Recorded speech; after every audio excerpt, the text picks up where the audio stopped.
Les diagrammes constituent une excellente alternative au tableau car ils permettent d'appréhender plus rapidement les grandes tendances des données, surtout si celles-ci présentent des variations importantes. On dit souvent qu'un petit dessin vaut mieux qu'un long discours et parfois un beau diagramme vaut mieux qu'un grand tableau. Alors, en plus des tableaux simples croisés que l'on a déjà vus, Web Intelligence permet d'insérer des éléments de rapport. Donc, les éléments de rapport, je vous rappelle que ce sont tout ce qui est à l'intérieur d'un rapport, que ce soit des tableaux, des cellules et maintenant des diagrammes. Donc, Web Intelligence permet d'insérer des diagrammes ou graphiques, les deux termes sont synonymes, via un menu dédié qui est disponible dans le ruban du haut. Dans éléments de rapport, on a ici les deux onglets diagrammes et autres qui permettent de spécifier une grande variété de diagrammes. Il y a beaucoup plus de types de diagrammes que dans les versions précédentes de Web Intelligence. Si on va essayer de voir tous les diagrammes, on a donc la boîte de dialogue qui détaille tous les diagrammes possibles. Il y a les diagrammes en type barre, les diagrammes en carte, donc ça ce sont les nouveautés, les diagrammes en case, en colonne, donc ça existait déjà, mais il y a des diagrammes qui permettent d'avoir des histogrammes doublés de courbes.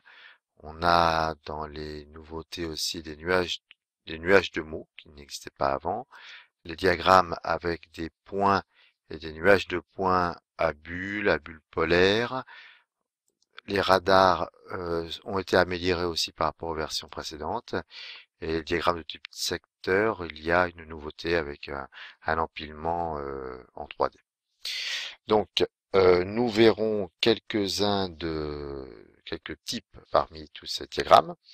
Mais tout d'abord, pour créer un diagramme, il y a deux manières différentes, deux grandes manières. Premièrement, c'est créer un nouveau diagramme en utilisant une des icônes de la barre d'outils. Ici, ce qu'on fera ici, on déroulera et on prendra un type de diagramme.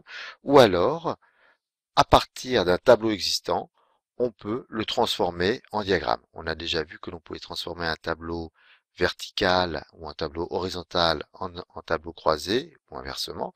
Et de même, on peut à partir d'un tableau le transformer en diagramme. Donc, dans un premier temps, nous allons plutôt nous intéresser à la construction des diagrammes à partir de l'élément du ruban. Donc, la première chose à faire quand on définit un tableau, c'est de choisir le type du diagramme. Avant toute chose, donc, on a besoin de données. Donc, on va créer un nouveau document qui va s'appuyer toujours sur un univers et toujours sur notre univers eFashion.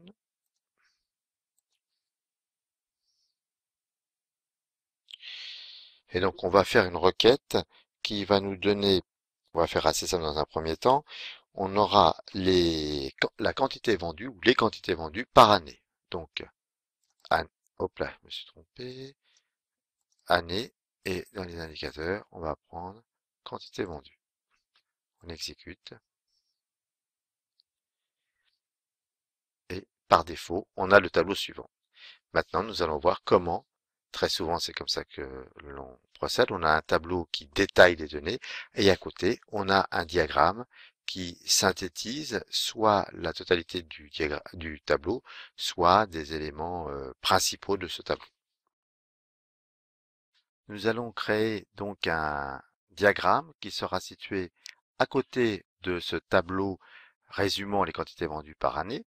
Et ce ne sera pas ce tableau qui sera transformé en diagramme. Donc, dans le menu éléments de rapport du ruban du haut, dans le sous-menu diagramme, vous pouvez aller dans autre aussi, mais dans diagramme, vous avez les types de diagrammes par grand type de diagramme. Ici, c'est les diagrammes de type histogramme ou à barre, ou colonne aussi.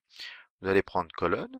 Vous avez un petit curseur et à côté du curseur, vous avez un diagramme générique qui est dessiné. Vous cliquez quelque part dans, dans le rapport et vous avez un tableau générique qui est dessiné. Il y a plusieurs méthodes pour mettre les objets que l'on désire représenter dans le graphique. La première, il s'agit tout simplement de déplacer les objets de type dimension et de type indicateur. En général, dans un graphe, même le plus simple, il y a en général deux types d'éléments.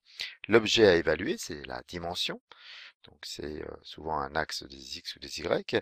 Et l'indicateur relatif à cet objet, dans notre cas, c'est la quantité vendue et qui donne la hauteur, ici dans le cas de colonne, la hauteur des différentes colonnes. Donc on va prendre année, on va le déplacer ici un peu n'importe où dans le diagramme. Lui, il a reconnu que c'était un objet de type dimension, donc il le positionne en bas. On verra tout à l'heure comment on peut faire pour modifier l'emplacement de ces différents objets. Et on va prendre l'objet quantité vendue, on va le positionner sur All Measures, c'est tous les indicateurs dans la version française. Et maintenant, automatiquement, vous voyez que nous avons les quantités vendues, donc qui sont en axe désordonné ici, par année. Les années représentent la dimension située sur l'axe des abscisses, l'axe horizontal. Alors maintenant, on retrouve les mêmes données, sauf qu'ici, il n'y a pas d'informations. On verra un peu plus tard comment on peut rajouter les valeurs sur les barres, sur les colonnes.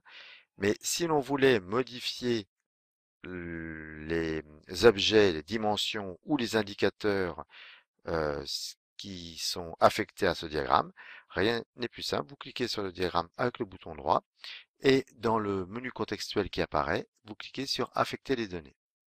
Et là, vous voyez que vous avez euh, deux axes indispensables. L'axe des catégories. Donc vous avez année ici, vous n'avez pas tellement d'autres choix parce que vous n'avez dans la requête qu'une dimension, année, et qu'un indicateur, quantité vendue. Et si on avait plusieurs, on aurait pu changer ici. De même pour l'axe des valeurs. Donc un indicateur, je vous rappelle qu'un indicateur est reconnaissable à la petite icône orange qui est située à sa gauche, alors que la dimension est une espèce de petit euh, losange bleu. Et donc, on peut modifier ici les objets.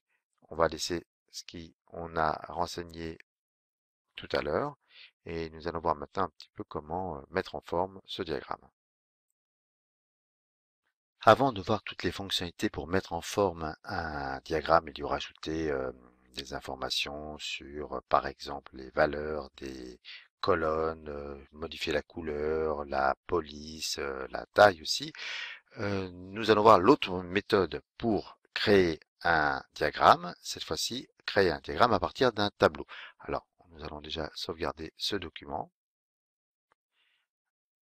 Lui, ça va être, on va l'appeler quantité par an. On va dire diag pour dire diagramme. Enregistré. On ferme donc ce document et on va en créer un autre.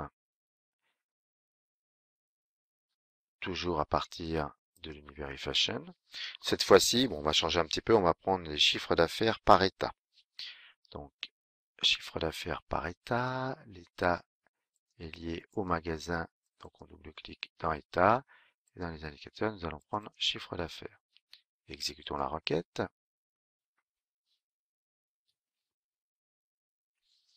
Nous avons un tableau.